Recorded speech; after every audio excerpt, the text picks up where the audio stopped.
pretty close here. I'm sure a few more people will hop on, but if everyone doesn't mind muting, and we'll get the call going here.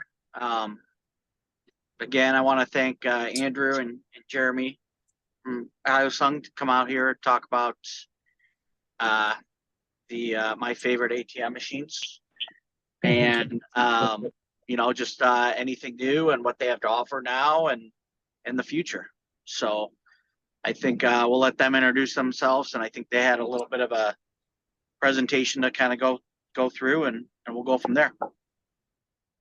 Yeah, yeah. Thanks, Dave. I appreciate that.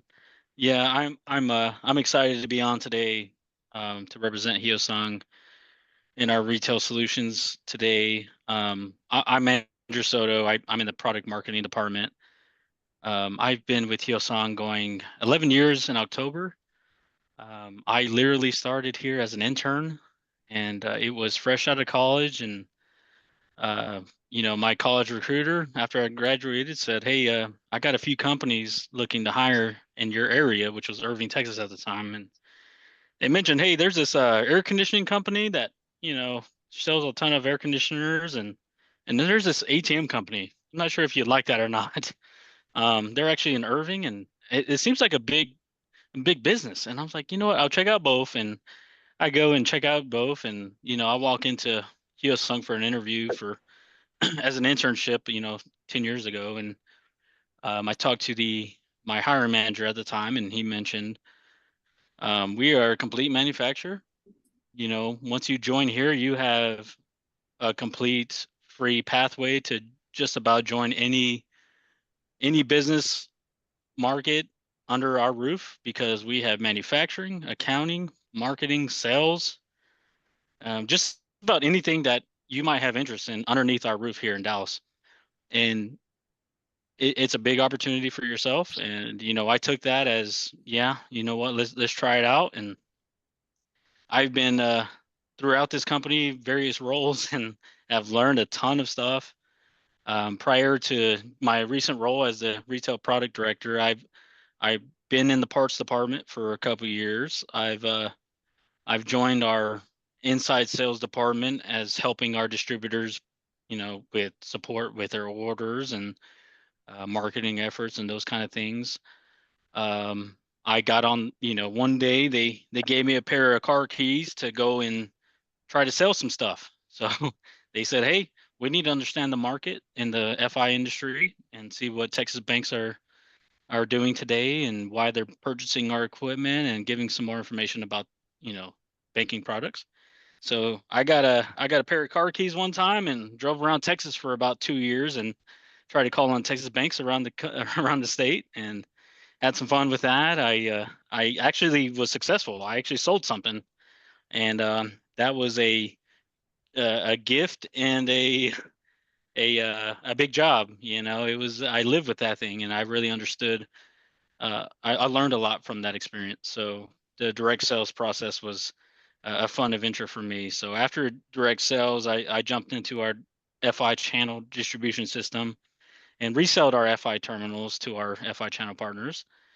Throughout all these years, I've always had an ear for retail, and I always wanted to go back. And I had some coworkers in retail that I always go and hang out with, and I'm like, man, I love retail market. I think those guys have something really unique over there, and it's such a fun, dynamic market. And the FI banking market can be really strict and compliance. Well, we both have our compliance issues, but I always wanted to come back, and I got the opportunity September 1st to come back to retail to focus on this. So um, prior to this, I was focusing on FI, retail, self checkout, a ton of different things, and I just finally told management at hand that I want to focus on one solution, and that's retail. I think there's a huge opportunity at the moment, and in the long future for retail to grow and truly begin to transform. And I wanted to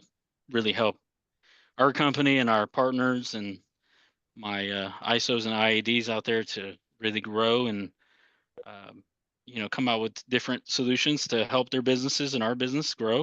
And I think we have a really good Brad, really good point here to do that. So here I am doing coffee and cash. Thank you. I always thought, I'm sorry, I always thought, man, we need a podcast. Should we do a freaking podcast? And I was always thinking that. And I was like, man, but that's very, that's very biased. We'll be very biased. And I'm like, man, it wouldn't work out if the manufacturer did the podcast. So I looked around, I found this Facebook group, and I was like, man, there is like 120,000. I don't know how many subscribers are right now, but I'm like, man, there's already a huge podcast out there. This is a perfect opportunity. So I ended up joining a Coffee and Cash a couple weeks ago, and for the first time, and I thought, dang, this is exactly what I was hoping for, to hopefully give some good information about what's going on today and continue to bring some information to. And Dave and Todd have been great to work with to get us on the board for Coffee and Cash. So Dave, Todd, thank you so much for this platform. Thank you It's for a great joining thing me. for our industry. Yep. Yeah, thank you. And Jeremy, you want to introduce yourself too here? I know a lot of people probably know Jeremy. Yeah, I'm Jeremy Ward. I started with Hyosung in 2007 as a tech support specialist, and prior to that, I worked for a couple different companies as a service technician. And the last company I worked for, they also did vault cash and all that kind of stuff. But coming on here, just tech support agent, and then I got the opportunity to do the retail training class. I did that for about 5 years, once a month for about 5 years. And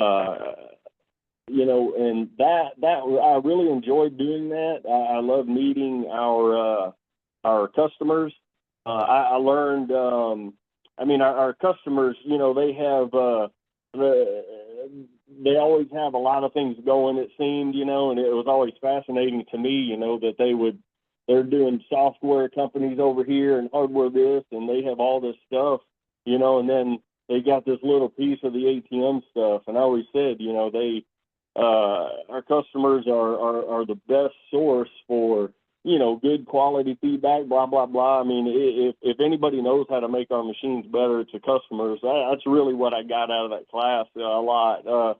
And for the first 3 years, I remembered everybody went through my class. I remember where they were from and conversations we had and all that kind of stuff. And then that fourth and fifth year, and, my hair's getting a little grayer, falling out a little bit, so I'm getting older, and I can't remember, everybody like I used to. But when they jog my memory and it all comes back. So I really enjoyed that. I've been the tech support manager at Hyosung now for 8 or 9 years. It just kind of kept going and going, as far as my roles changed a little bit or whatever, or just kind of added on or whatever.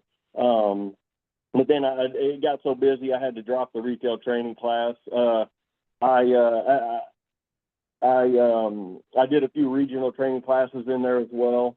But I really like working for Hyosung and solving problems. Some are easier than others, but it's I love working with our customers and things like that. And it's just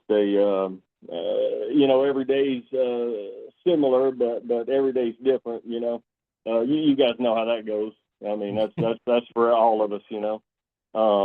But anyway, I'm glad to join the podcast today. So looking forward to it, and hopefully we can get some good information out to you all. Thanks, Jeremy. Thank you. So Andrew, you have a presentation. You want to hop right into that? Yes, absolutely. So I got a few slides here to kind of go over what's going on at Hyosung and kind of some slides about what's next. I have a co-host here to explode my laptop if I say anything dumb. I'm going to give him the word.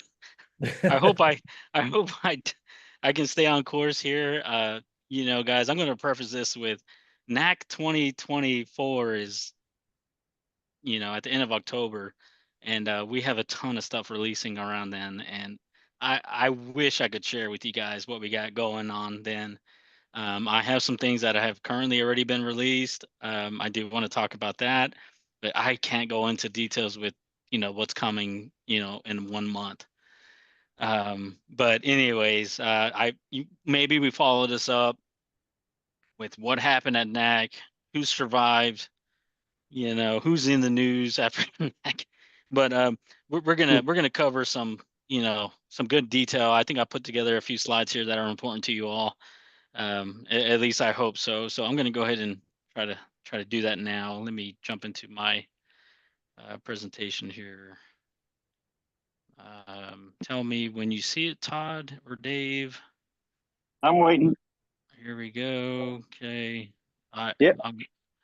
Sorry, it's going to jump right into TR31. I do not want to start there. And this is getting off the rails. You're All right. So, good. all right. So I'm going to open this up with an overview with Hyosung. Holy crap. How boring is that? I don't want this to be boring, guys. But since 2020, we had a huge influx with new operators out there in the industry. I think even today, I see in the group new people joining the industry and starting up their ATM business. Todd, Dave, are you seeing the same thing? I think Yeah, a huge influx. definitely. Well, they join us, and the info they get is from a Facebook group. Um, they don't get the history, the what where we came from, what we have, where we're at, how to contact us, those kind of things. So I kind of wanted just to have to dive into who we are and a general overview. So I'll go ahead and begin with some key points about Hyosung. Hyosung, you're used to seeing a Hyosung at an ATM inside your convenience store that you can purchase and add a modem to and sign up for processing, and you can run off with with an ATM business. But that's just a tiny part of our business here. Hyosung is a part of a Hyosung Group conglomerate of tons of companies. So Hyosung is based in Seoul, Korea, and has a number of different businesses they're involved in. Um, that ranges from the textile industry, a chemical industry, packaging industry, electronics industry. We're actually in the electronic industry, and I'll kind of get into more of that detail later. But basically, Hyosung Group is a $20 billion industry, and we're just not an ATM company here in Irving, Texas, out of a garage or something like that. We're a large conglomerate of companies that work together to create a really quality product, and we can source from these other companies to bring in materials to help us build our stuff and our innovations. So to the right of me, you'll see an actual machine that we have in our showroom. That's kind of a very important piece for us, that we kind of showcase that we own the manufacturing of our equipment. So that's not the case in every manufacturer. But you can go to one of our plants in which is now Vietnam, and from one end of the plant to the other is raw material on one side and a finished product on the other side. With most of the important IP, cash handling modules. So, we own the manufacturing. We're manufacturing out of Vietnam today. Um, our U.S. headquarters. So wherever once you place an order for an ATM, that order is handled out of our U.S. headquarters in Irving, Texas. So the office I'm in today is actually where our sales department is, our executives are, our accounting group, uh, the showroom I'm in, and so forth. So this U.S. headquarters handles Mexico, U.S., and Canada. So we handle anything ATM for banks, credit unions, IADs, ISOs, cannabis, anything like that is handled out of this office for the U.S. For North America. I'm sorry. And then we have some software developers who help us manage all this stuff and create new software packages and solutions out of our Dayton, Ohio office. So in Dayton, we have our software engineers and project managers and a great staff over there who helps us generate the next thing that's coming out regarding software out of Dayton, Ohio. So that's kind of where our software is created. And then I just want to touch on something that I'm not sure if everybody knows this, but we actually have a retail training course. So we have a, Jeremy, correct me if I'm wrong, is it a 3 or 5 day course here in Irving? The retail training course is 4 days. Okay, a 4 day class, and we are going to go inside and out of retail ATM to learn about how to load software, how to take apart a CDU, how to repair a CDU, how to install a keypad, how to load keys, load advertisements. I mean, we're gonna go through that ATM and hopefully get you or your technicians trained and ready to go to own and operate a fleet of ATMs. So that's hosted here in Dallas, Irving. It's probably 5 minutes here from the office that I'm in. But I don't know the exact fee, but there's a cost for it. But it includes lunch. So we will feed you, we'll train you, and we'll send you on your way. So that's our retail training class. Jeremy just shared me the schedule for the rest of the year. If you're interested, I have a slide later on for that.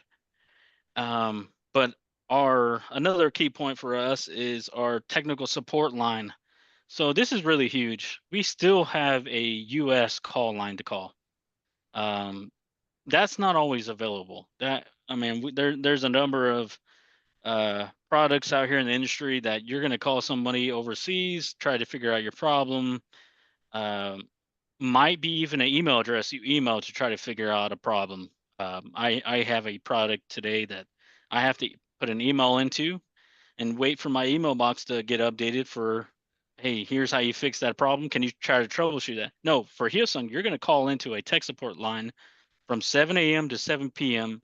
Monday through Saturday, and you'll talk to one of Jeremy's guys one of those days and have support again Monday through Saturday. So that's a huge deal that we will continue to support. It's very important for us to have folks on the phone for you guys to call. You guys operate on odd hours. You're not bankers. You're entrepreneurs. You got weird hours. We're going to support you with those weird hours. So Is that Eastern time or Central time? I believe it's Central. Gotcha. Jeremy, is that Okay. correct? Yeah, Central. Gotcha. So the guys in California are really lucky there. Or I'm sorry, actually. So that would be 5 p.m. their time. Eastern would be 8 p.m. Hey, Todd, you're really, man, you call them late, don't you? You're calling our guys Oh yeah. 8 p.m. before you're going to bed just to check something. Okay. Okay. Well, yeah, that's the last key points. The other thing is we just opened up a new warehouse in Irving, right? I guess again, 10 minutes from our corporate office. We're calling it the Passport office. The area in general is called Passport. It is a 125,000 square foot warehouse that we store our retail equipment, our FI equipment, where we expanded our production by ×2. So we can produce double the amount of stuff we used to produce just because of growth in general. So that plant is, again, 10 minutes from our corporate office. It's not far from where maybe you used to pick up ATMs and parts. So if you will call ATMs or parts, it's just 5 minutes from our last warehouse. So we can give you that address if you haven't been there yet, but our will call has moved. But again, it's 10 minutes from here. Not far at all. Same city.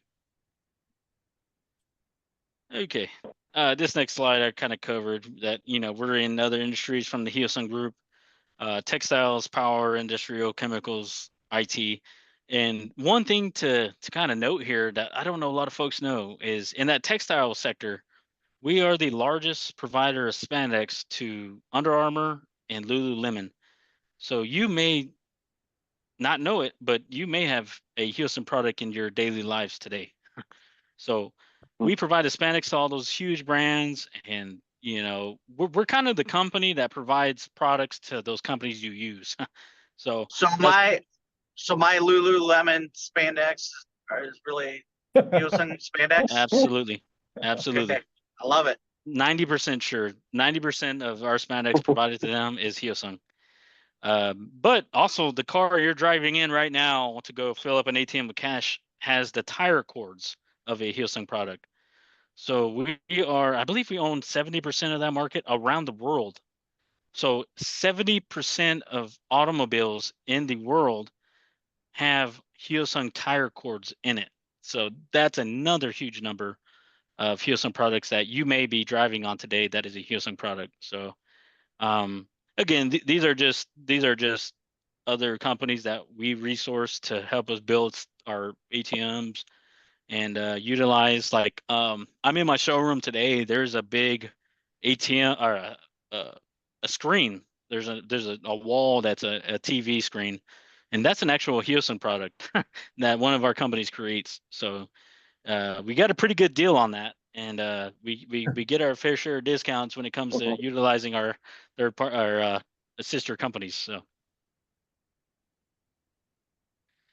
here's Passport. Again, 125,000 square feet, doubles our capacity with production. We opened this because we know we're growing. We know we're going to double. We're doubling our staff. It's our vision to expand our production. So you may have saw that in the news. If not, it's again 10 minutes from the office and has our new parts department, production department, and our roll call area. Okay, let's get into the nitty gritty. Let's talk about some hot topics in the market. What I can share. These are things that are currently released and things I can talk about. And here we go. So NFC is here. Holy crap. How about that? NFC is available for order today. There is a few network processors that are certified to support NFC. That was kind of our main hangup, right? So we could create an NFC device pretty easily. We have them on just about any of our FI ATMs out the gate, and we're honestly just waiting on ATM networks to certify that stuff. In retail, same thing, but we didn't really offer it on the hardware standard. But now we created the hardware kits. We got a few network processors that are behind it that are certified and ready to roll. So you can go to our any of our reseller websites. Our largest partners will have on their websites available. Order a Halo or Force with NFC. Depending on who your processors are, you can turn that on and get going with NFC at your Hyosung or Force today. Let's say you got an old ATM in the field that you want to add NFC to. We also have spare part kits available on our parts website or on any of our parts partners websites. So you can order an NFC kit for just about any of our machines, our popular retail ATMs. The only thing here is they must be WinCE 6.0 and above to support NFC, and you could turn that on today on your ATM. That will turn on NFC. I just talked to a customer this week on Monday. They installed I believe it's a Force in a convenience store with NFC. Man, they're getting about 3 NFC transactions a day. It's slow. It's slow. I think there's some advertising you have to do on your side to kind of drive maybe a sticker or something that says ready, ready, ready. Or on our ATM screen. Once you update to the software, you enable NFC. Our ATM screens will also say NFC is ready on this ATM. So there's just going to be some habit, transformation that you need to do at your ATM to start rolling in NFC. And NFC is going to protect you and your customers from skimming or shimming. So I'm a fan. I'm a big fan of NFC. I try to use NFC at any terminal I purchase anything at. So, but I wish we could charge more surcharge for NFC, but I've been told we can't. I wish y'all could, but I don't see anybody paying more for an NFC transaction than a typical transaction. Any note there, guys? Todd? No. No, I mean, do you know the price point to add it onto a machine? Is it like $400, $500, something like that? Yeah, I mean, it's going to be just between $500 to $700 somewhere in there to have the kit installed and a quick software update. Enable it on your terminal, and you're on. And maybe Um, Jeremy knows this too, is what software version do we need to be able to use it?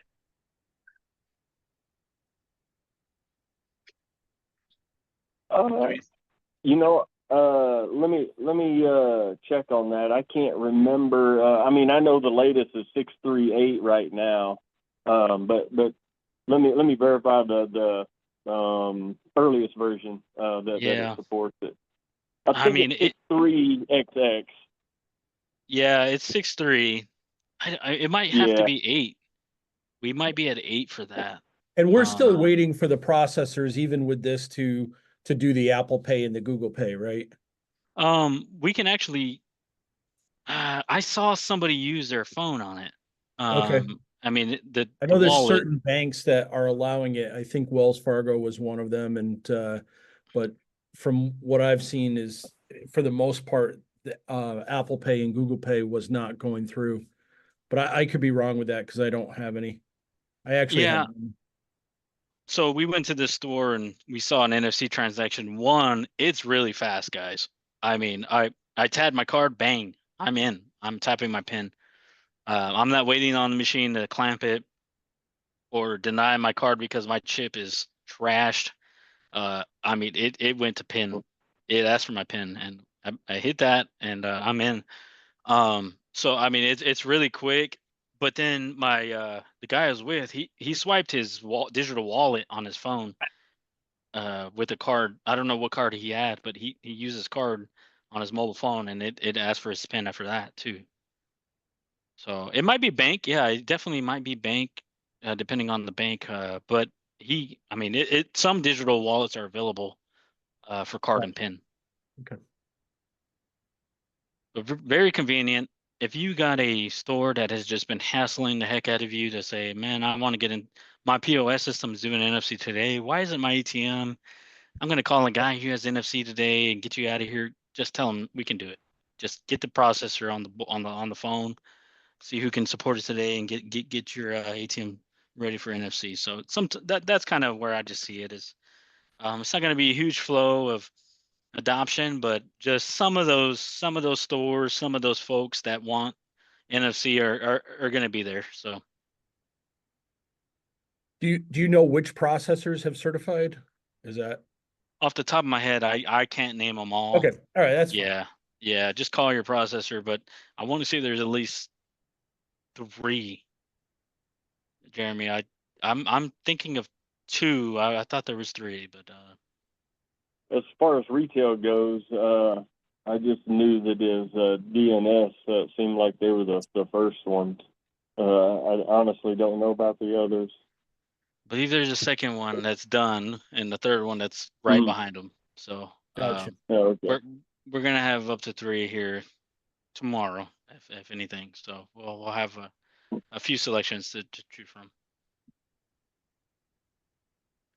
But okay, NFC's here.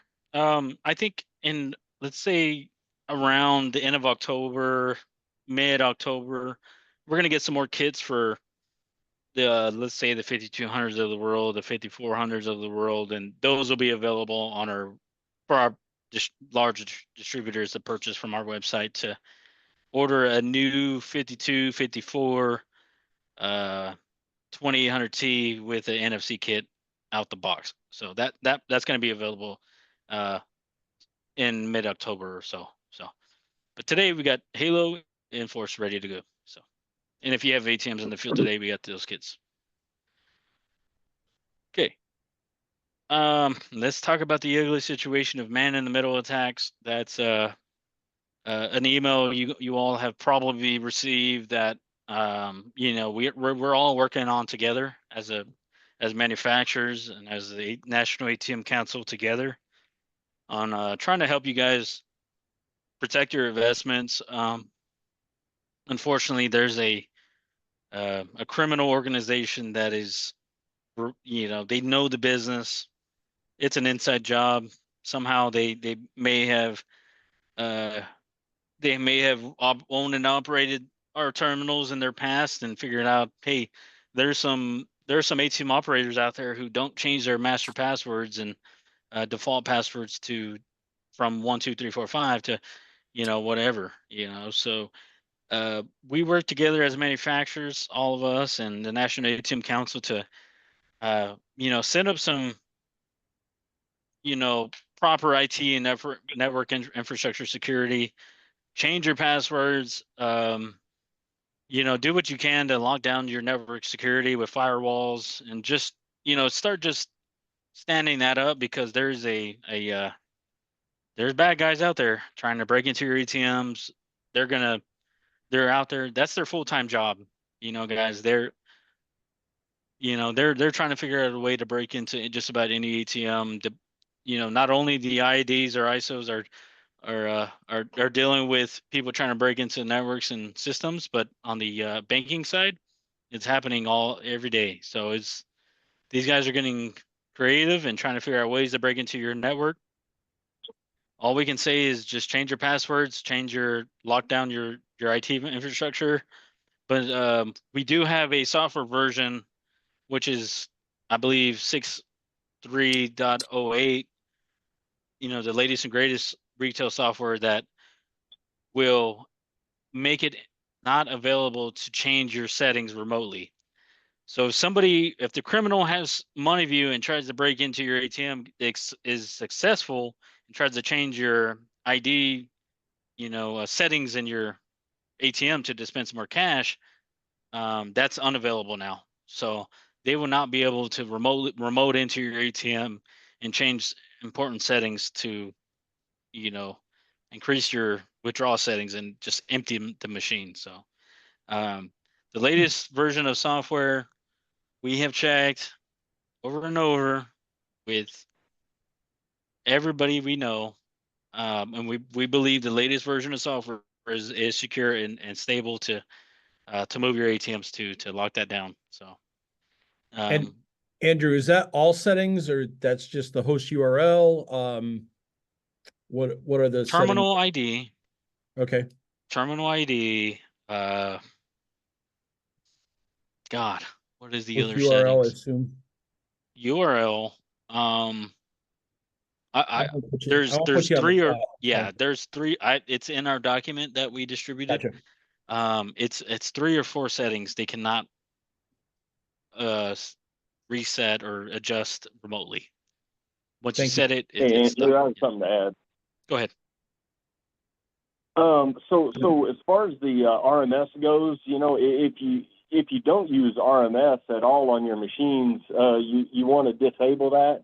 I think it was probably enabled by default for many years. But so if you don't use it, you obviously disable it or make sure it's disabled. The other side of that is change your RMS password. It's the 6-digit password. And if somebody tries to connect to your machine via RMS, they have to know that password. So if you left it at default of all 3s, then you're an easy target. So changing that. The other side of that is if you make your you obviously make your master, service, and operator password something from default, but don't make them 1, 2, 3, 4, 5, 6, because a bad guy can easily get in there, print your setup report, which has your IP address on it. It has your RMS password. Doesn't have your password, but it's a checksum. And if it's set to default, they can easily identify that. So it's an easy. It just makes you an easier target. So changing those passwords again, starting with the RMS, and then, like I said, even your operator password. Don't make it 1, 2, 3, 4, 5, 6 or 6, 5, 4, 3, 2, 1. But so that's really the only folks that I know of that was affected by that man-in-the-middle attack with the RMS remote monitoring software. So anyway, I just wanted to. Those are for me. Those are the 2 takeaways, and it kind of covers everybody, right? I don't use RMS, so it doesn't pertain to me, but yes, it does, because if your machine is set to RMS enabled, then they can get at your machine, So anyway, I just wanted to throw that in there about the RMS man in the middle stuff. Thank you. You bet. Thanks, Jeremy. Mhm. Yeah. So good news here, we have a solution to lock it down. Oh, I'm Yeah. sorry. Can you unmute me? Oh, we're good. What? Okay, so next slide here. Oh, I hope it's not TR31. It is definitely TR31. Okay, let's get into it, guys. TR3134. This is a hot topic. We gotta figure this stuff out, guys.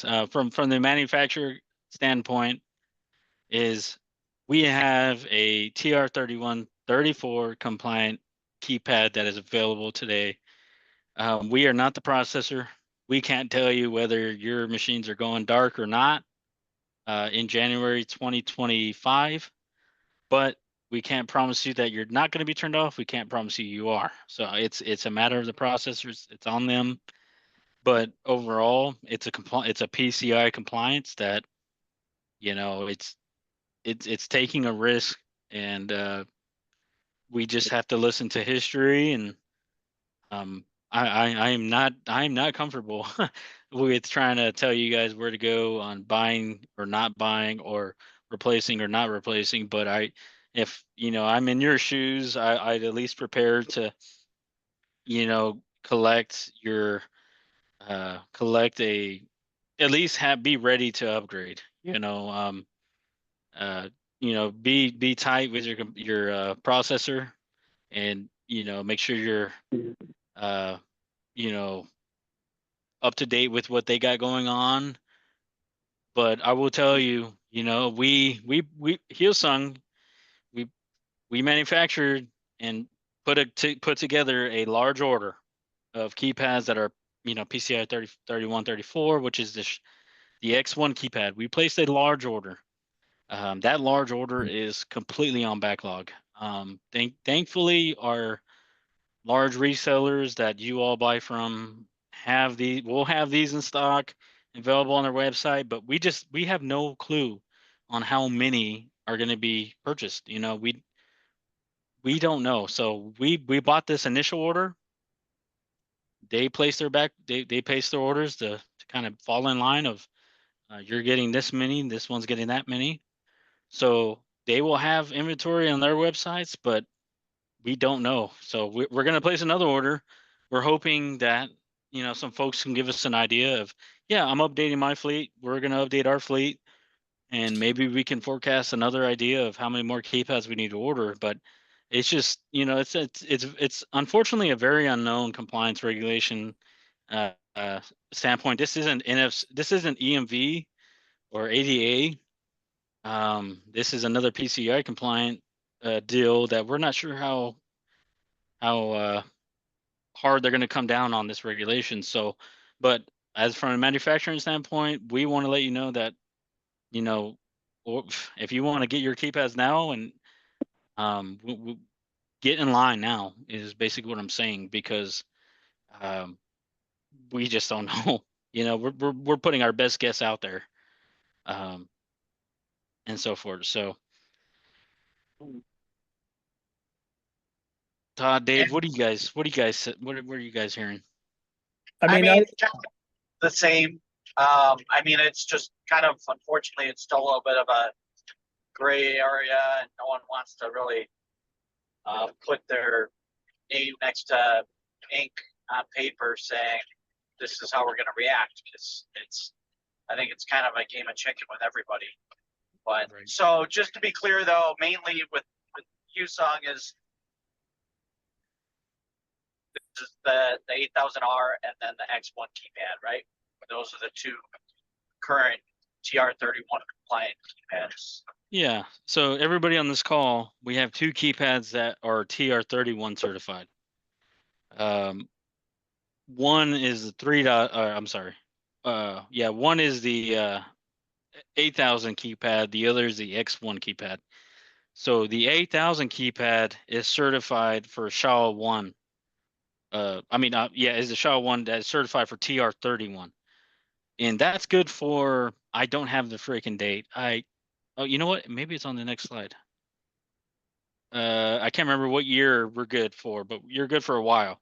But you're not okay for 2030. RKT 2030. Yeah, it's 2030. Yep. So the 3.0 is good from 2030. But I believe you can't do remote key loading on the 3.0. Right. Right. So if you do remote key loading, which is sending your keys remotely to bring a machine live, that won't be available with 3.0s. If you do that, the X1 is ready for that. And obviously there's a cost difference between the two. So X1 is ready to do TR31 N34 that is available to do remote key loading through 2030. Jeremy, do you have another date with with the X1? Well, the 2030 date for the 3.0 keypads, the 8,000 keypads, that is I think they call it the sunset date. So we started shipping the 3.0 keypads on our ATMs in 2014. So if the X1 follows the same life cycle, I guess, or lifespan, it'd be 16 years approximately. So. Gotcha. Thank you, Jeremy. So yeah, these keypads are available options today. There's a cost difference between the two, and I think the difference is the whether you do remote key loading or not. And unfortunately, guys, again, you're going to go to our parts website. They're booked, man. They're sold. They're going to our major distributors. That'll be available on their websites, which will be available from our various partners out there. Gotcha. Yeah, we've beat this to death on the group, and I mean, I think it's pretty clear that there's not going to be a hard shutdown on the first of 2025. Probably a liability shift if is going to happen, but it's a very small liability, and I think we're going to hear with NAC coming up, we're going to hear a little bit more coming in the fall. And I mean, Visa's bulletins to this point have been pretty much as clear as mud, and but I think we're gonna, and that's being generous with Visa. But Right. As we get closer, I mean, I'm not, I've been personally, I've been working on upgrading, my ATMs as needed, and they're. Now the things that are not upgraded are 10 years old and they're starting to fall off naturally. So it's as they fall off, I've been upgrading them, but I'm not tripping over myself to do the upgrade. And I'm probably 65 to 70% upgraded. Good. That's great news. That's good. I mean, I think it's possibly. I mean, it's just irresponsible for the manufacturer to not try to protect you guys, protect your end customers. But we have to advertise this. We have to say upgrade now because there's so much unknown. We need to just at least get you guys information where you protect yourselves. Honestly, who knows? I mean, because any machine down is money hourly that you lose. So Yeah. we have to think about it, man. I think the frustration really isn't with any of the manufacturers. It's more just that Process. on the processing side, no one's saying anything. They're just saying, well, this is what it was. We announced it like 2 years ago, but we haven't said anything since. Yeah. Well, that's the next Cash and Coffee. Yeah. Coffee and Cash episode. Yeah. Good luck trying to get them on record. Get Visa on, right? I can work something out. Let me work my ends here. Maybe I can get somebody on. But that's our update from a manufacturing standpoint. And we will have a panel session at NAC, the National ATM Council Conference in Las Vegas at the end of October, the last week of October. If you're an ATM operator, please join that. There's going to be a lot of good detail there. Take the time. We're going to get into NAC here in a minute. Next slide. What's next, man? We're talking about everything that's going on today. How can I make more money? What solutions can I add into my portfolio to generate, new opportunities, set myself apart Well, we're going to talk about that now. So just I have some information, some data, some trends, some cash info. Just to kind of inform you why we're coming out with this stuff. We listen to the market, we look at the data, and we're creating solutions off of that. I want to just preface this by looking at we're going to look at the cash, in the market by denomination and quantity, as well as let's just look at checks. So the check industry is steadily declining. That is on a very consistent decline. So checks obviously are going out. I mean, they're almost done. But I mean, there's still a ton of checks out there, but they are for a huge amount. So from the small checks are gone. Your $20 checks, your $100 checks are gone. We're now seeing a very low number of checks in industry, but they're for 100 up to 2,000 to $5,000 checks now. Obviously, that's more likely in a business setting. Not your consumer checks are gone. Obviously, you saw Target stop accepting checks. That's no longer available at Target, so it's just a trend that's going down. But what we're seeing is ATM withdrawals, unfortunately, have fell by 10% in the last 5 years. So we're seeing the amount of withdrawal ATM transactions fall. But what we saw is the dollar amount of those ATM withdrawals has risen. That's a huge number that involves inflation. Your $20 doesn't go as far as it used to. So folks are pulling $100 out of your ATMs now. Well, that gets more expensive for our ATM operators. So as you can see, cash usage, the dollars, tens, 20s, fives, hundreds are all kind of increasing. They're going up. So I think there's probably a denomination in there that's kind of steady. But overall, the amount of cash in the industry is going up, but the quantity or the dollar amount is up. But that just makes it more expensive on you guys. The $20 bill again is not worth as much these days, so people are pulling out more at your ATM, which kind of hurts your profitability. You're having to call CIT more, and those CIT guys don't freaking show up. I hope you guys get a refund. I hope they're giving you a break. They probably don't. But anyways, you're having to fill your machines more and more. You're getting money out of the bank at a high interest cost. It just sucks, man. Cash is getting expensive. Interest rates are going down. We did see an interest decrease. This month it went down. Maybe we could see it go down more. We're not going to see 2020 interest rates for a while. At that 2 to 3%. I mean, those were the good old days. I don't think we're going to see that for a while. We are still going to pay a large amount for cash, but we have a solution for you, man, that we're hoping to deploy very soon. So we're going to talk about the pivot. So we're going to pivot the industry to a cash recycling ATM. And basically, this cash recycling ATM fits in the same footprint as a Force, as a Halo. Floor space in a convenience store is critical, is very expensive for a store owner. They don't want you to put a big old FI ATM in there. So we created a cash recycling ATM that fits in a Halo or Force footprint. And that in that pivot machine is a recycling ATM. So what that enables our operators is to start accepting cash in. That has never before happened in a convenience store in a majority of spaces. But today, in the near future, we're going to talk about this at NAC, how we're going to enable cash in at convenience stores for our ATM operators. So,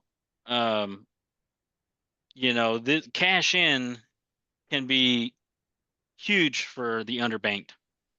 There's a 25 million households in the U.S.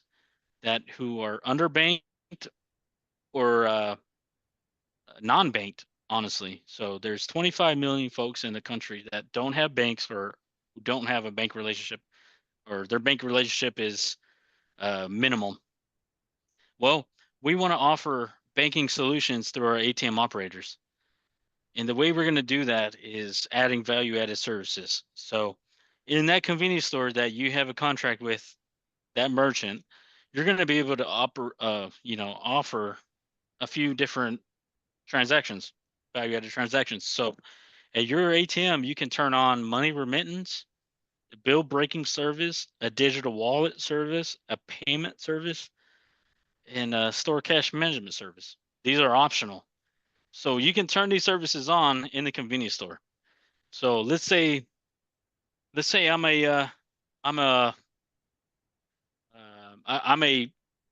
underbanked U.S. citizen that needs to send money to my family back home. I'm gonna go to this website of this major operator who I typically do my money remittance service with. This ATM pops up in my neighborhood. This ATM can offer money remittance. So I can go deposit my cash at this ATM and send it to my family in another country. Or I can pick up cash from a family member who sent it to me in a different country. So that's a money remittance instance that can add to your fleet to that store location. There's obviously going to be a surcharge. You can, we're not talking about getting surcharged, splitting the surcharge with this merchant anymore. We have a higher dollar transaction going on at this ATM now, and we're not fighting for 25 cents anymore. That's going to be a higher dollar transaction that can get you more revenue at that terminal. So some other ideas here, which I believe is the biggest, is the digital wallet. So again, these folks don't have bank accounts, but they might have a PayPal. They might have an Amazon account. They can deposit cash to these accounts via your ATM. They deposit cash to an Amazon account, a PayPal account, any of those digital platforms to be able to shop online. That is going to be available via our pivot. So these are items that we're adding to our pivot product, and we hope that this helps grow your business, transform retail, and really generate more revenue for you guys via our value added transactions. So Andrew, can I throw a couple questions at you? sure, hit me. What what is this thing called? Is it called the pivot, or is it Yes, so the hardware itself is called the pivot, okay? and we have we're going to have a software, basically a network. Do you have Let's call it let's call it an app store to make any it simple. any processors you're working with currently with this? Yep. Yeah, it's going to be it's going to be released at NAC. Okay, gotcha. All right, cool. Yeah. And- So this And network. I'm sure everybody's asking, what is a general price point range on something like this? I have to give you a ballpark. I'm Yeah, not in that's fine. sales. I This got is you. just what I believe. But anyways, pivot comes in 3 options: a 2, a 3, and a 4 cassette option. Price ranges from the configurations, and once you go from the 2 cassette, the 3 cassette, the screen is a 15-inch screen. Once Gotcha. you get to the 4 cassette, you get the 21-inch screen. You know what? I'm sorry, guys. I probably can't tell you what the cost, but I probably can be safe to say it's under 10. Gotcha. It's probably where I can be safe to say, just not being in sales, and I have no clue. Sorry to put But you on the spot. yeah, that's okay. That's okay. But we're trying to position it as okay. It's more we can give you data, we can give you stats, and how okay you may be doubling the amount you pay for a typical ATM, but once you do these value added transactions, we're going to double your revenue every month. So we have a pilot going on right now, and that pilot is going to give us a ton of data of how much revenue that thing is going to be pumping in every month, just based on a random site. We're at a convenience store, at a very general convenience store that just about any of you are in, and we're gonna give you some data back on based on our pilot. Cool. Awesome. Thank you. So, guys, this is a big topic. There's going to be a ton of information released on NAC on this. We'll be talking more about this there. There's definitely going to be some information released that I couldn't hear at NAC with this product, but I mean, we're looking at a full live product that you can purchase by the end of the year for sure this year. So, but we'll have to touch on it again. Maybe I can come back on after NAC, but. Yeah, that'd be great. Okay, well, let's get into reach out training class. Thank you, Jeremy, for providing some course dates. So again, you can come down to our Irving location and get trained by our best to go in and out of a retail ATM. We have the months of August, October, and December to go over retail ATMs. And let's say you have some TCR products. Our TCR product class is August 13th through the 15th. So if you want to go through our TCR products, that's available in August. Oh, that's already passed. I'm sorry. Sorry. So actually, here we go. So actually, the retail ATM class is coming up very soon. If you want to get trained or send some folks in, October 7th and the end of December. But we can cater to your needs. So let's say you got a good group. It's going to be a case by case scenario. If you have a good size tech department that may be worth sending one of my guys down to train on site, we're more than happy to think about it and talk to you and see if it makes sense. We can do it. So send our training email, just a request. Maybe I have 15, 20 guys that might benefit this versus sending them to Dallas in between be together. So it's case by case. Can be confirmed, but we can work something out for you. That's great. As somebody that's gone through the training course, it's definitely worth it. Even, I kind of took it late in my career. I'd already been in the business probably 10 years and definitely learned stuff, especially on the dispenser end. So Jeremy did a great job. Jeremy's the man. Thank you, Todd. Oh, yeah. He teaches me something every day, man. I'll tell you what. Worked together a long time, but he's still teaching me something. Yeah. All right, guys. Well, we're at the end of this. I got one more slide for this, but please come to NAC, and I'll tell you why. If you want to learn something about the ATM market, this is the best place to go. If you're an ATM operator or ISO, it's just us. It's just us operators. It's not the convenience stores. It's not the banks. It's just us, man. It's honestly a very curated conference that puts our issues together where we can meet together and talk about. It's a great show. It's going to be in Vegas, October 28th. And there's breakout sessions that kind of go over each issue that's in the industry that we can talk about in a session.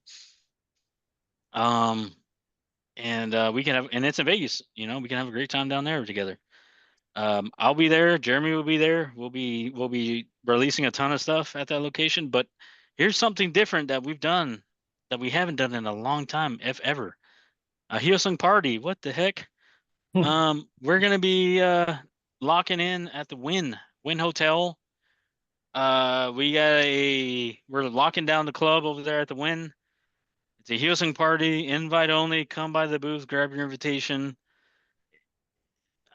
Maybe email me. Maybe I can get you an invite if you're not going to NAC. But let's just talk. We're gonna have a huge party, and we got some surprises down there for you. So that's gonna be awesome. So come by to NAC. There's gonna be a Hyosung party, a PAI party, a Cord party. I mean, it's just a great conference for our industry, and I really appreciate Bruce for always setting this thing up for us all and leading the charge and getting us together. So please come to NAC. It's very worth it. I will vouch for them, and we have a ton of content we're taking down there. So I'm in for the party. I'll tell you that. Yeah, Dave's always in for the party. I only have 2 invites I can give out. Just kidding. I got plenty of invites. Just come on down. I get you in. It's gonna be killer. Yeah. Cool. Andrew, So, thank you yeah, for the no, conversation. Appreciate that. Andrew, thank you. I think you already see one hand up. We'll kind of go into the Q&A now here for a little bit. Sure. Why don't we let Anthony go ahead? I think he's unmuted here and he can ask his question. Hit me, Anthony. Let's go. Hey there. It's a funny question, but curious. You said you do tires, right? You make tires? Tire cords. Okay. I don't The know what- cords inside the tire. okay. Very serious question, but I don't understand why the wheel. I've been dealing with your machine for 20 years. I don't understand why 20 years later we have rubber wheels inside your machines that wear down like tires. Very hard ones to replace. On the newer dispensers underneath it, you have to take the whole thing apart. I can't even figure out how to do it. But why have like Cord has made their own wheels and double disc replacement parts? Why are we still with the wheels 20 years later that are melting? It's a very serious question. Jeremy, I think that's the is that inside the node separator, the rollers, that's rubber versus polymer, whatever. Also inside the dispensers, yeah, some of the rollers inside there. And the cassettes. Same thing with the cassettes. Right. Why? I think I know they changed some of the material on some of those rollers, but they haven't changed all of them, and I don't know why. But that's one to where we need to escalate to HQ and kind of put some pressure on them to get up to speed. yeah, And Anthony, to your point, Anthony, it's our customers are making parts that are more durable than rollers and things like that. So no, it's a valid concern and a good question. And, Yeah, it's Anthony- something for us to work on. Anthony, it has something that's on our radar. We have addressed it for the last 2 years, if not longer. But again, Jeremy mentioned we have addressed it in some of the CDUs. They all don't have this update, but it is on the board to upgrade to a higher material. It went all the way up to CEO level of this has to change material. It got there, and this is based on NAC last year's. I mean, this has been my Right. complaint with you guys since like the beginning of using your machines. Being honest, even the little rubber wheel that goes on the solenoid melts to the point that I have to explain to so many people, you don't need to send your whole dispenser in, just clean that solenoid shaft and we're Right. back in business. Right. But I mean, just don't get it still. Right. Like, just want to know Yeah. like why we're still having to replace these parts. Yeah. So we make the tire cords, not the rubber. But anyways, we figured this out. It's on our radar. We have addressed it. It's just a matter of how do we get it rolled out to just about everybody on our new solutions. So Okay. Andrew, Jeremy, let me ask a question. And it's probably going to come up in some of the questions that are I mean, as we look on the group, there is, some QA frustrations, particularly with software, doubly detect sensors. What is Hyosung doing to, as a general QA overview, working on? And I don't think I'm saying anything that you're not aware of. So it's Right. like, we had talked about this last week when we talked. well, one, I would just say we have doubled our resources for retail. I mean, we have honestly tripled our resources from 2020 to now for retail to be only, dedicated to retail. We got busy with developing with what's coming for retail, but didn't really give the resources over there. So we lost some attention for a few important products. But we have tripled our resources for retail since 2020 this year. We're on all these topics. I mean, I'm working from 8 a.m. to 9 p.m. these days, and it's nice because I have a team to run and help me, address these issues. But give me some time on it, and we're gonna get back to business here. But on the double detect stuff, Jeremy, I think we honestly addressed that. Um, I think we found out that, with the move with the new factory, we have a new factory. There's new folks we have to train. There's new processes we have to implement. It's not our team that used to do this for 15 years. So there's new processes we had in place. It's going to take a little time to get back to where, our guys in Korea used to, put things together, or China used to put things together. So it's just a transition period. But on the double detect stuff, I think we have a solution, or we found out what's going on there. Gotcha. Jeremy, if you have any word on double detect or whatever. Yeah, that double detect issue, I know it's been pinpointed as the double detect control board, and there's no fix for it, unfortunately. I know, and they couldn't determine, I guess the way they manufacture those double detect boards, they don't really keep track of, the details needed to know what date, those boards were manufactured and things like that. So, if you do have a double detect issue, and the machine's under warranty, you'll get that replaced. The whole dispenser, replaced under warranty. If it's out of warranty, we sell just that double detect, control board. And I have part numbers for those. But that's the easiest way to address the issue. There's no fixing of the double detect boards. It's just replacing that double detect control board if your dispenser is out of warranty or your machine's out of warranty. And, Well, and guys, Jeremy, unfortunately, it was too much glue on the board, right? The glue is kind of getting in the way of the sensor. Yeah, it was the material used in the glue or something crazy is what they guys, mentioned. again, Yeah. so this material we use to put the board on, is setting the sensor off, not rejecting all the notes. It's just, this is a new process we're trying to create down there. So it's high alert. Yeah. And Okay. Andrew, Jeremy, I mean, if you guys ever want to put together a focus group, we definitely can, or a focus circle, or, a customer circle or anything like that. Would love that. Definitely the resources of the group are there. Would love that. Great. Yeah, that'd be awesome. I know. Hey, so I know we got more questions. Yeah, let's start with Sham, and then Sham's always on. He's always driving. Where's this guy going all the time? Yeah. I got things to see and people to do. I like it. You must have so, 150. How many miles do you have on that car? You have to put that Tesla to the. This today I'm borrowing my dad's car. On my car in a year and a half, I put almost 90,000 miles on it. Dang. But it's a work truck.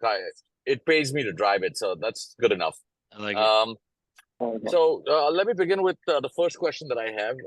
Well, thank you for being here. Thank you for what you provide to the community. That being said, in terms of, Todd just talked about focus group, stuff like that. I in my past life, I used to do software testing and stuff like that. Similarly to your software, when you put out software, do you I know you're kind of putting out fires as we speak, but then time to time you get a we start hearing this about this software is creating this problem, we need to roll back. Have you ever considered having a pool of operators that are deploying in the field? Yes. Stuff like that. I want a user group. I want a Hyosung retail ATM user group. I put together one for our financial partners. So in the financial space, I have distributors who resell my financial ATMs to credit unions and banks all around the U.S. And we put together a user group who, those guys get together. We talk about the issues that maybe we didn't know about. And man, we track those. And I mean, those, you guys are our feet on the street. We don't Right. deal with the end customer. We don't deal with the convenience stores or your daily operations. So I absolutely want to put a user group together that is, just specific to retail. And I want that to branch out into maybe getting one of you guys to pilot something new, and using it in that user group to see if it works, and truly having a good group there uh, to work on our specific issues for sure. Great. It's something in the Thank- works. It's something in the works that I just need to get on paper, that I really want to get started. And you will be on the list. I'm going to put you on the list as the number one to get that started, man. Thank don't you. want It'll be an honor You and don't a want him on the privilege. list. He asked the Never say question. never. He I brought have it up. a second question that I do have. He doesn't. He doesn't. The other question that I do have for you is in terms of parts, right?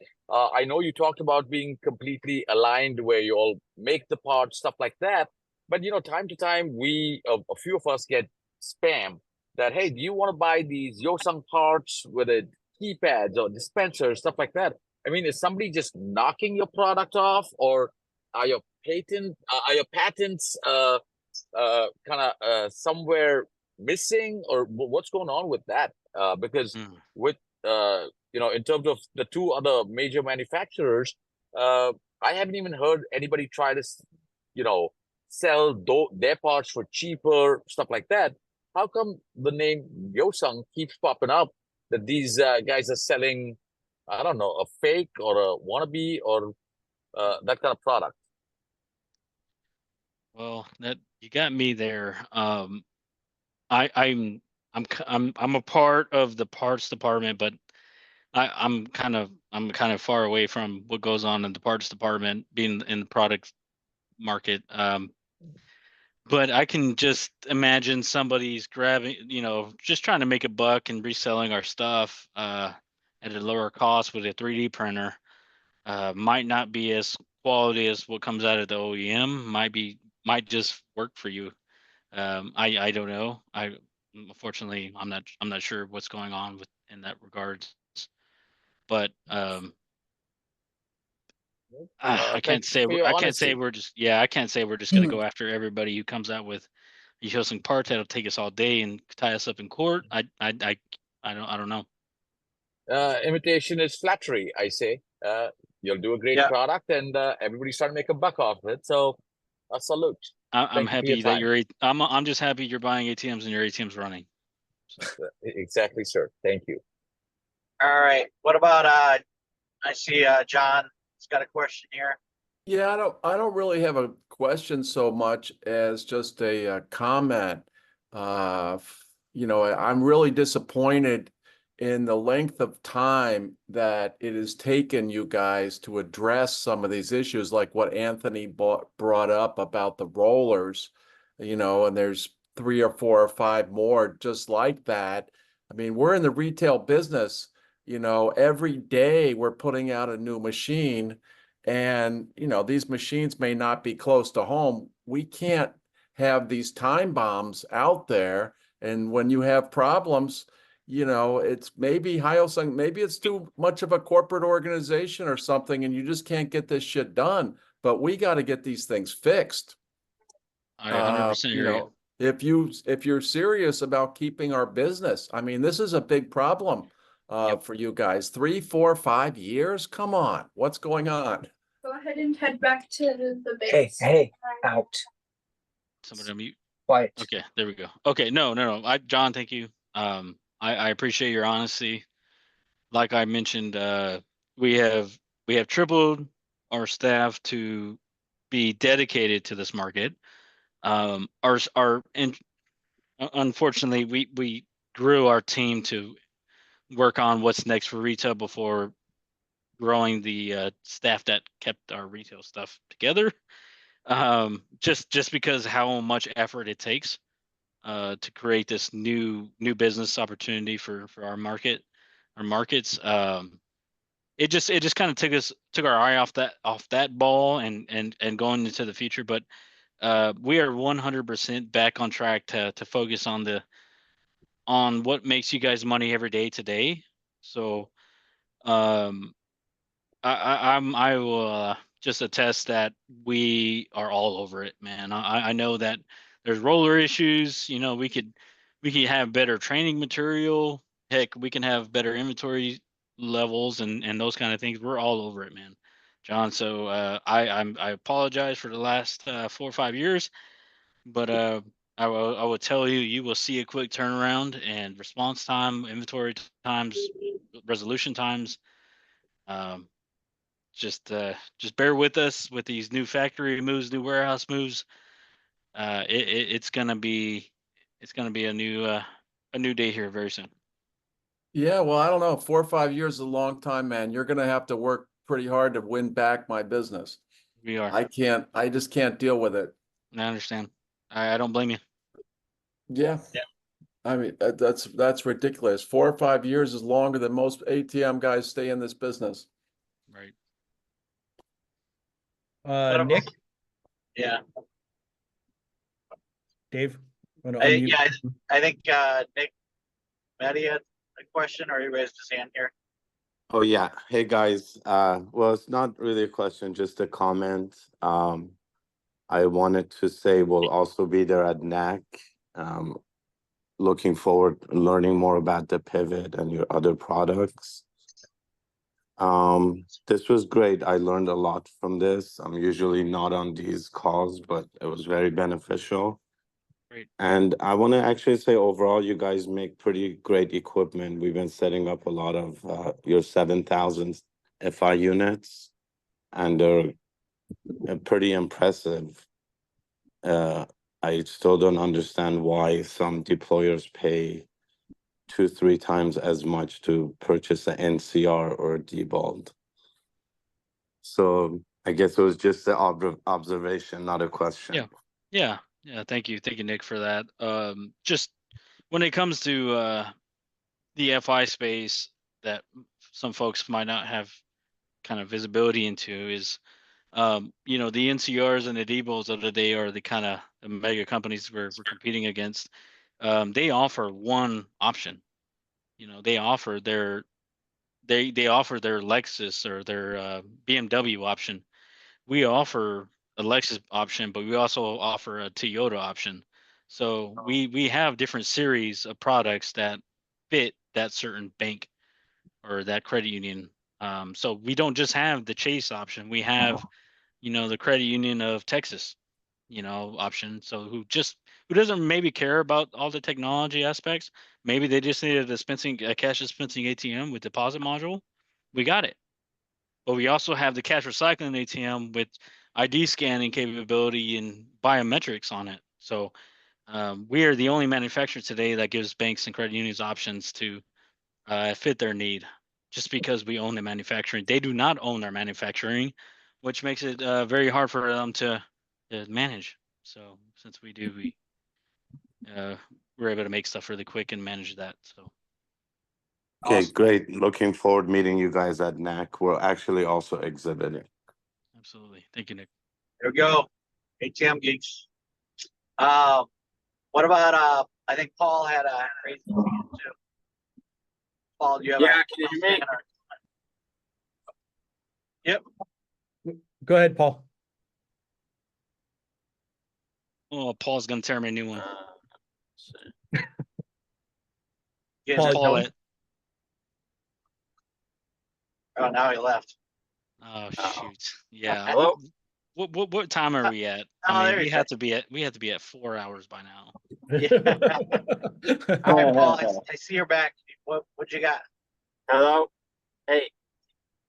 Just had a question if the Hyosung team, I guess, had any sort of software ideas to make the uploading photos to the screens for the screensavers any easier than the multiple folders that we have to go through. I know Gen Mega has like a software format where you can basically drag and drop photos and it kind of auto formats the size to fit the screens. Yeah. But right now I'm using Canva and have to, format the pictures, do all that stuff, and it's a long process. So have you guys ever thought about creating a software that would make it easier to run advertisement pictures on the screens a little faster? It's one of those things I can't talk about that's going to be released at NAC. I think that might be a little hint though. So That's a T. Yeah. that's a hint. All right. And But then to spin Yeah. off that, how about video? I did make a YouTube on that to at least somewhat help you. But yeah, it is Yeah. it can be a little complex depending on the person and their computer skills sometimes. Right. So I did figure it out, but it We took a we long have time. yeah, we have a pretty old product that, and you can remotely manage your ATMs and check your EJs, and golly, to upload a video on or advertising screen on, that's tough to do with that thing. But there might be something in NAC that we're talking about that makes it easier. Awesome. Gotcha. Thank you. Might be a cloud solution too. there we go. Yeah. Well, Anyone else have any comments, questions, suggestions? What are they doing to prevent front end break-ins Front end break-ins, of the machine? folks are throwing a crowbar into your vault, or what kind of attack you're talking about here? Cause off straight down. Takes them 5 minutes to break in. You doing anything And to help prevent? my recommendation would be either having a level 1 vault in those hard neighborhoods, or talking to TPI. I mean, TPI is our recommended partner with adding enclosures around your ATM. I plan on partnering with TPI more this year. Unfortunately, Karima just went into, I don't know if she's in labor or not, but she's out. So we were just about to get a video going with a combo partnership with TPI just to advertise some of the new products with our Hyosung products, but they have great solutions that are very cost effective to help deter some attacks. So I just look at some TPI stuff or order a level 1 machine. So they don't. So the at least the Force and the 5200, there's a bracket, at least in the cache tray, that helps deter from people jamming crowbars into the cache tray to break your machine open. But I think you mentioned a sawzall. That might help too, though. No, it doesn't help. No, that you know that bar that goes around behind the cache tray. Yeah. They still cut through that thing. That's a level 1 area like size. They bracket. cut down. It doesn't take them long at all.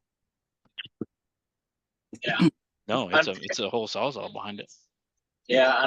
Unfortunately, the problem is it comes down to price, and I'd rather pay $2,000 for a machine, and if I really need it, I'll pay for the extra security. But I don't want to be buying a $4,000 machine just to say it's safe on a sawzall. I mean, Dave, you've seen that bracket, right? So everybody has that, and that's still not stopping it. The cassette board? Well, it's a bracket that sits No. behind the cache tray. Yeah, it's right under the cache tray. It's like a thick piece of metal. yeah, I think they're talking more about the door, and cutting the physical door or pry attacks. I mean, unfortunately, it happens to, I think, every manufacturer. Yeah. There's certain areas of the country that are just getting hit really hard right now. Yep. Corey, I need some information on that, man. Only thing I could think to help prevent it is thicker metal where the money comes out. You guys have that bracket that you added, but it's not enough, and you don't go all the way to the edge of the machine. So some of the guys are cutting around it and going straight down. They go to Yeah, the side a little and cutting into it and everything. And what you have right now is not slowing them down enough. We need to slow them down so at least the cops show up and scare them away. You know what I mean? Right. And you guys, because you do the manufacturing, it'll cost you nothing to make that spot a little bit more secure. We manufactured that bracket behind the cache tray. I mean, that was mostly for crowbar attack. Yeah, but if you can make tip to tip, because they're going around that. when they're cutting with the sawzall. No, I would love more information about that, and maybe we can update that bracket. Yeah, I More mean, than happy. nothing. If you can make it a little stronger metal too, and just screw it in like you guys have been doing, that'll probably help prevent a lot of break-ins and save us Okay. a lot. Because guys are losing thousands, you know. Okay, Corey, do you have? I'm gonna shoot you a note here. If you can send me your email, and Okay. I'll talk to you about that. Sounds good. Thank you, sir. All right. I think a few other people that are hopped on maybe ask a question. Shasho, maybe? Yeah. Oh, here so- we go. So just add, I just want to add some light to this. By far the best looking machines in the industry, at least on the retail side. So kudos for that. To the point where I want to keep all my 1800s alive, right? I want to keep them alive and have Those were good looking machines, honestly. I mean, I put them up Those are good against, looking I put them against, other manufacturers side to side. The smaller footprint, it's smaller. It just works, right? We can update those to X1 keypads, but I hear no mention of future NFC support. Is that in the pipeline? It has to be 6.0 or above. Can the 1800 SE go to 6.0? I think I it believe can. so. Yeah. It is. They It are. is Yeah. 6.0, but it's Yeah. sort of Support. we can't really leave that in the dust there. There's a ton of them deployed, and Absolutely. we could, they're going to be T31 and 34 compliant. They might as well, They'll NFC out there for them. they w- they will. I mean, it's more of just figuring out where to place the bracket and where to hold Yeah. it. So Yeah. I'm sure they'll come up with it. Otherwise, there'll be some. I mean, because really, they're all the same. I don't know if I'm speaking out of turn here, but they're all basically the same kit. It's just the bracket to really hold it because it's plugging into the same board. So Yeah. you don't have to worry about it not being able to happen. It's just trying to, You can obviously probably.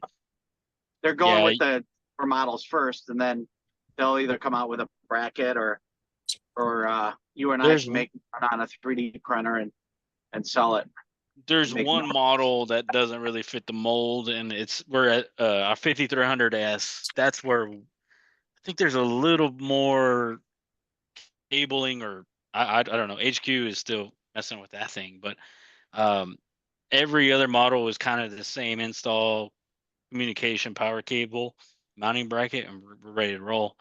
1800 SE, if it can go to 6.0 boards, is possible, but I just don't think we have the mounting brackets available for that model. Well, there's You guys plenty- can get there's smart about that. Yeah. There's plenty of space behind. There's like a dead panel right in the front, so I don't think it'd be too difficult. But You- it would be nice to have an elegant design coming straight from Hyosung and not leaving it in the dust. Because I'm one of these scrappy retailers. If I could buy a used machine and get it going, you know what I'm saying? If we Right. could keep that alive, What would if I be- can get you a shell product? Would you order a shell? No, he just said he's cheap. He's not going to do Okay. it. No, well, I- it'll come out. Don't worry. It'll come out. It'll work. It'll work. Yeah. Don't, we can- don't worry about it. yeah, I just see no mention of it, and I don't want to be left behind. That's all. That's all I'm saying. I know. I love that 1800 SE, man. That SE was a beast. It works, and all the parts inside of it work with the newer stuff. And if it's going to move into 2030 and X1 compatible, No. you can't leave this thing behind on NFC. You wanna keep those customers that are still happy. Dang.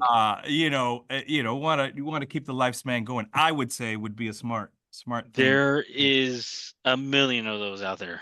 Yeah. I mean, after the 1500, the 1800 just Took ran, Yeah, took yeah. off. So The other question is more on the techie side. Every time I speak to tech support, or a few times that I've spoken to tech support about frozen software, this hitches back to the software thing. Some techs have been able to tell me, if you have a board, right, from this serial number to this serial number, this is the software you want to use, right? Yep. Information like that, I come from the auto industry. There's TSBs, right? Technical service bulletins. If that stuff is made available to us, instead of calling tech support, that'd be great, right? To know, hey, you got this model year or this board from this serial, you should really try to Okay. stay within this software, because we've seen plenty of calls, Yes. people mix and matching, Yes. which so having TSBs available to the retail guys, I know there's a huge focus on the big financial guys, but as John mentions, we're dealing with actual customers, and it affects it can affect our bottom line, and Yes. much No. harder No. than the big guys. Having a 100%. yeah. So use a group with TSBs would be good, which leads me to my third question. I'll leave you with that. Can I answer your second one first? Yeah, go ahead. So your second question, tech bulletins. I also come from the auto industry. I turned wrenches for 3 years before during college, and I needed those documents as well to work on stuff. But we moved websites, man. We moved websites a couple years ago, and somebody didn't move over our tech bulletins, and so those kind of fell off on the wayside. I just found that out. We're adding all of the tech bulletins that have ever gone out in email on a web platform, so you can go back to those bulletins. But we did this whole big move. I mean, it was a massive project, because this website we originally operated on was 10 to 15 years old. Moved to a new one. We dropped the text bulletin document portal. We're adding the tech bulletin portal back to the new one to give you access to our complete database of those things, man. I can't believe that fell on the wayside, but we do send emails anytime there's a tech bulletin. But who's going to go through the emails to go find this thing? I can't even read the support tickets when it's open or closed. Like it's There's 1,000 of them. Yeah, sorry about that, but we're throwing them back on the web. It's going to take us a little bit. It's only going to help those that are techie and that are willing to read, and it's only going to help your support line. It's just that's going to go down, so people get to the text faster. It's just gonna. I think that will remove a huge bottleneck. Third question, 6.03.8, am I putting that thing on my SEs, my 1800s? Has it been tested, or am I going to have issues down the line? Especially as we're upgrading keypads, and that's what we want to be on for compliance. It is 7. And that might be one of those that actually the 1800 might not fall in 3.0. Let me see. Replace keypad 1800 SE falls in X1. Yes, you can order a keypad for your 1800 SE. Yeah, X1. That we know. My thing is 6.0308 really stable on these older machines, because like we said, there's certain gen boards that even have issues with 6.03 and 04, and they gotta be on .11. So yeah, whatever you're reading, we should have access to. I got a link right here. Yeah, dude. This is a great document. Can you throw that in the chat text there? Yeah. Andrew, yeah. Oh Hyosung, I mean, I think you're a perfect candidate to test that 1800 SE out with the new software. Come on, Todd. Who is that, Todd? I've got no issue. Let's see what you screw up. I have absolutely no issues. I have a tailor shop that's cash only, and what a better, I'm going to service it if it goes down. I'll be able to test it firsthand at at a cash only spot that I'm not going to lose my bottom line or anything over it, but I'll be able to reboot and do the stuff, and if we have a group, we could just report back immediately. I've got no issues. All right, guys. I really appreciate you guys for doing that.